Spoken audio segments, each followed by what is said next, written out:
Hi, I'm Pat Kelly. Okay, in this problem, they give us g of x equals 3 arc cosine of x over 2, and they ask us to find the derivative of the function.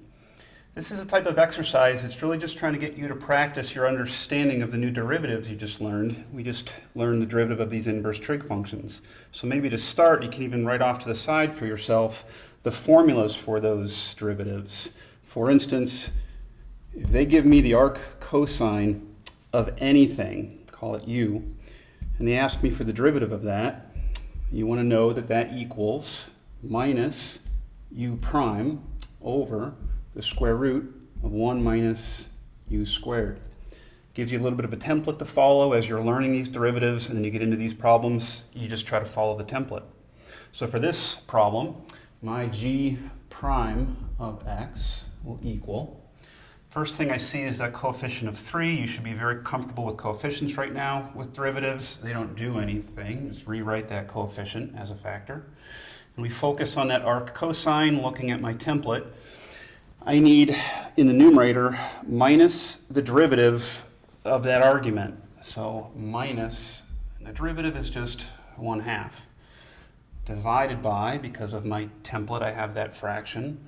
And in the denominator, the square root of 1 minus that argument squared. So I'm just going to take x over 2 and square it. That's all under the radical hat.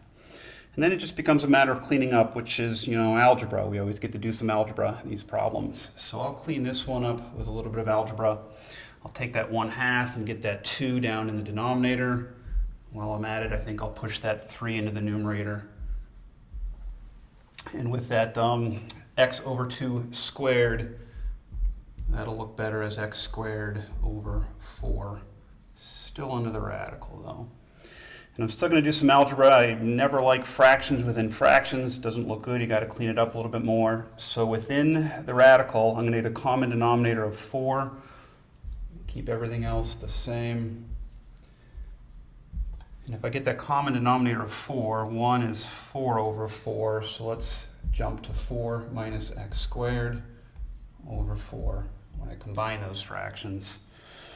And then I'm going to do a little bit more cleanup. The square root now I can break apart. I'm going to do this in this step. I think you should be able to follow. The square root up top of the fraction is square root of 4 minus x squared, but the square root on the bottom, square root of 4 is 2. Those 2's are going to cross out then. So this will equal minus 3 over square root 4 minus x squared. We've been working on g prime of x the entire time, so it's still over there on the left-hand side. And I'd say that that looks like a pretty good answer. Thanks, and hope that helped.